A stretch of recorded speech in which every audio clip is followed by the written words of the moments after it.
आपने बजट भाषण में बोलने का मौका दिया, इसलिए आपको बहुत बहुत धन्यवाद। मैं आज पूरी विधानसभा की तरफ से माननीय हमारे गुलाब चंद कटारिया साहब को असम के राज्यपाल बनने पे बहुत बहुत हार्दिक अभिनंदन और बधाई देना चाहता हूं, क्योंकि आपने जिस प्रकार से विधानसभा में कार्य किए ऐसे हमें मिलता रहे, आगे भी आपकी प्रेरणा। मैं सबसे पहले आपकी घोषणाओं के बारे में बताना चाहता हूं कि आपने बेरोजगारों को विषय में पिछले पैरा नंबर 48 पे 2 लाख युवाओं को भर्ती देने का वादा किया था कि हम 2 लाख युवाओं को शिक्षित बेरोजगारों को नौकरियां देंगे, बाकी ये वादा आपका पूरा नहीं हुआ। इसी प्रकार पैरा नंबर 49 पे आपने 17 जिलों में उद्योग क्षेत्र खोलने के लिए कहा था। उसमें मेरा जिले में पिड़ावा क्षेत्र भी था, जिसमें पिड़ावा क्षेत्र वो मनोर थाना क्षेत्र में एक उद्योग खोलने का कहा था, बाकी वहाँ कोई उद्योग नहीं खुला। पैरा नंबर 55 में आपने EWS के माध्यम से उन सामान्य श्रेणी के लोगों को 100 करोड़ रुपए का प्रावधान किया था कि इन लोगों को 100 करोड़ से हम सहायता देंगे, बाकी वो कोई सहायता नहीं मिली। पैरा नंबर 57 पे 22-23 में आपने घोषणा की थी कि दिव्यांग छात्राओं को 5000 की स्कूटी देंगे हम, और हम कालीबाई देवनारायण योजना के तहत 20,000 स्कूटी देंगे, बाकी मेरी विधानसभा में किसी बच्ची को और दिव्यांग को अभी तक कोई स्कूटी नहीं मिली।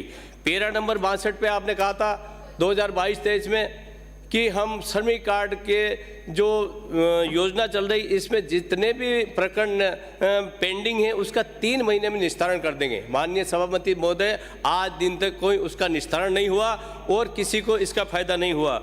मैं आपका ध्यान आकर्षण करना चाहता हूँ, जो MLA लेड में जो 10 करोड़ रुपए मिलता है वो मात्र आपने जिला कलेक्टर को और एक्शन को उसका पावर दे दिया और MLA से अपना पावर छीन लिया। मैं मांग करता हूं कि 10 करोड़ की जगह 20 करोड़ किया जाए और MLA की अनुशंसा पे वो कार्य हुआ जाए। उन अधिकारियों को पता नहीं कि क्षेत्र में क्या काम हो रहा है और क्या कमी है। और हमारे क्षेत्र में जिस प्रकार से पहले हैंडपंप एक विधायक को 50 हैंडपंप देते थे, वो आपने बंद कर दिए। जल जीवन मिशन के माध्यम से सारी सड़कें टूट गई और गाँवों में पानी नहीं मिल रहा है, त्राहिमाम मच रही है। तो मैं आपको सदन के माध्यम से अवगत कराना चाहता हूं कि उनको करीब 50 हैंडपंप प्रत्येक विधायक को दिया जाए। मेरे क्षेत्र में सबसे पहले मेरी विधानसभा क्षेत्र के बारे में आता हूं कि भवानी मंडी में करीब 75,000 की आबादी है। वहां पर CSC हैं, उसको जिला अस्पताल में कर्मरत किया जाए। वो ADM कार्यालय व उप अधीक्षक कार्यालय खोला जाए। पचपाड़ में आपने एक इंग्लिश मीडियम स्कूल खोला, जो हिंदी मीडियम बंद कर दिया। उस स्कूल में हिंदी मीडियम स्कूल खोला जाए ताकि वहाँ के बच्चे को इसका फ़ायदा मिल सके। भवानी मंडी में पिपला नदी जो बह के जाती है, उसमें प्रदूषित पानी बह के जाता है, उसको केंद्रीय जल समिति ने भी इसको घोषित किया। तो मैं राजगढ़ पेयजल परियोजना से जोड़ने के लिए मांग करता हूं कि आप इसको राजगढ़ पेयजल परियोजना से जोड़ा जाए। नगर पालिका भवानी मंडी में एक आनंद कॉटन मिल के नाम से बहुत बड़ा घपला है। 156 बीघा महाराजा झालावाड़ ने जमीन दी थी दान में, उसको नगर पालिका ने 90 क करके वो जमीन एक निजी एक व्यक्ति को दे दी गई है। इस पर रोक लगाई जाए ताकि वहाँ की नगर पालिका के साथ में धोखा नहीं हो और वहाँ की जनता को फायदा मिले। फसल बीमा के माध्यम से ICICI बैंक में करीब सभी किसानों को इस रबी का बीमा मिला है, बाकी राष्ट्रीयकृत बैंकों में कहीं बीमा नहीं मिला। मैं आपसे मांग करना चाहता हूं कि हमारे क्षेत्र में भी पाला गिरा है और पिछले सोयाबीन का मुआवजा भी बाकी है, तो जो सोयाबीन का मुआवजा भी मिले और जो आपका सभी बैंकों में इसका मुआवजा दिया जाए। मेरी विधानसभा क्षेत्र भवानी मंडी में कन्या महाविद्यालय खोला जाए, क्योंकि वहाँ बच्चियों की संख्या करीब 2000 बच्चियों की संख्या है। माननीय मुख्यमंत्री महोदय ने घोषणा करी थी कि हम 500 बच्चियों की जनसंख्या पर एक कन्या महाविद्यालय खोलेंगे, बाकी अभी तक वहाँ कन्या महाविद्यालय की घोषणा नहीं की। मैं चाहता हूँ कि 16 तारीख को जब जवाब दें मुख्यमंत्री महोदय और मंत्री महोदय, तो वहाँ कन्या महाविद्यालय खोला जाए। डग में और भवानी मंडी दोनों जगह में कन्या महाविद्यालय खोला जाए। डग में नगर पालिका क्षेत्र खोला जाए, डग विधानसभा है और वहाँ करीब 15-20 हज़ार की आबादी है, तो वहाँ नगर पालिका क्षेत्र खोला जाए ताकि एक 10,000 की आबादी में आप नगर पालिका क्षेत्र खोलते हैं तो वो डग को नगर पालिका क्षेत्र खोला जाए। भवानी मंडी झालावाड़ जिले की दूरी मेरे करीब क्षेत्र विधानसभा क्षेत्र करीब 150 किलोमीटर लंबा क्षेत्र है, तो मैं मांग करता हूँ कि भवानी मंडी को जिला घोषित किया जाए। शिक्षा के क्षेत्र में आपको बताना चाहता हूँ कि शिक्षा के क्षेत्र में काफ़ी कमियां हैं। मैं अभी कस्तूरबा गांधी महाविद्यालय 11 तारीख को मैं यहाँ से विधानसभा में जाने के बाद से कस्तूरबा गांधी महाविद्यालय में गया। कस्तूरबा गांधी में करीब 200 बच्चे अध्ययनरत थे। वहाँ पे 2 बच्चियाँ तड़प रही थी।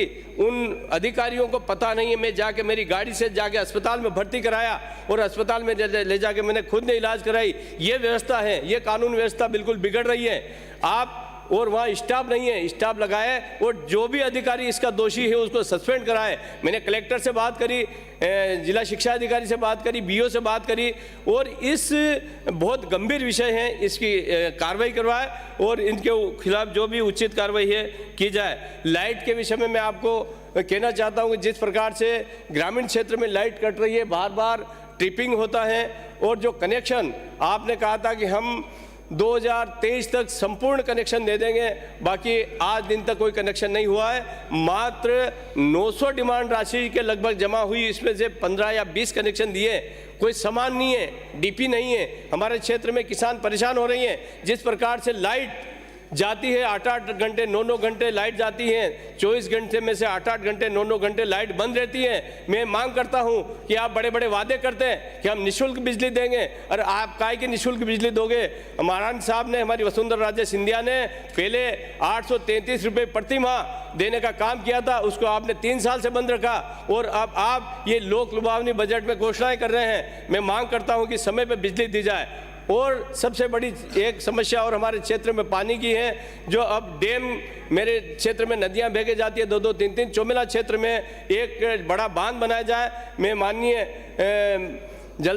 माननीय मंत्री महोदय से निवेदन करना चाहता हूं कि ये डैम की घोषणा की जाए। जब आप घोषणा करें तो इसमें डैम की घोषणा की जाए और मेरे क्षेत्र में करीब 10-12 रोड सड़क जो वंचित है उसको इससे जोड़ा जाए। एक और आपने घोषणा करी कि 350 की आबादी पे हम रोड देंगे, तो इसकी जगह आप 250 करें, क्योंकि 350 में काफ़ी गांव बच जाएगा। वो भी 2011 की जनगणना वो 2021 से जोड़े। अगर 2021 से जोड़ेंगे तो 350 में बहुत सारे गांव आ जाएगा, तो उसको 2021 करें। मेरे क्षेत्र में जो गांव बाकी है, लाका खेड़ी परमार, बोरखेड़ी, करमचंद, सगतपुर, करनालिया, घटिया, बिरमा खेड़ी, गरडा, हड़मतिया मेरा, डोबड़ा, मेंदिया खेड़ी, दाता खेड़ा, खेजड़िया खाल, टूंगनी और मेहरपुरा, बांडी और गणेशपुरा आदि गांवों में बड़ी आवश्यकता है। इन गांवों को सड़कों से जोड़ा जाए। और जो क्षेत्र में, मेरे क्षेत्र में एक स्टेट हाईवे निकल रहा है, वो स्टेट हाईवे की ये स्थिति है कि उस पर आम आदमी चल नहीं पाता है, 5-5 टोल है। तो माननीय मंत्री महोदय से मैं निवेदन करना चाहता हूँ कि जांच करवाए। और जो रोड बना था आज उसको 10 साल हो गए, मात्र पेच वर्क ही हो रहा है, उस पेच ही पेच चल रहा है, उसके ऊपर कोई आज दिन तक डामर नहीं हुआ। वो सड़क बिल्कुल टूट चुकी है। मैं आपका ध्यान आकर्षण कराना चाहता हूँ उस सड़क को बनाए और सड़क को बनाकर उसको बिल्कुल सुदृढ़ीकरण कराए। और जिस प्रकार से हमारे क्षेत्र में ये कृषि के मामले में बड़ी दिक्कत है, कृषि मंडियों में हमारे डग, जो कृषि मंडी आपने घोषित करी थी पिछले बजट में, बाकी मात्र घोषणा ही रह गई। कृषि मेन मंडी घोषणा करी, न तो उसमें कोई चुनाव हुआ, न कोई अधिकारी लगे, न उसका कोई कृषि उपज मंडी का उसका दर्जा मिला। तो उसको मेन स्वतंत्र कृषि उपज मंडी की जाए।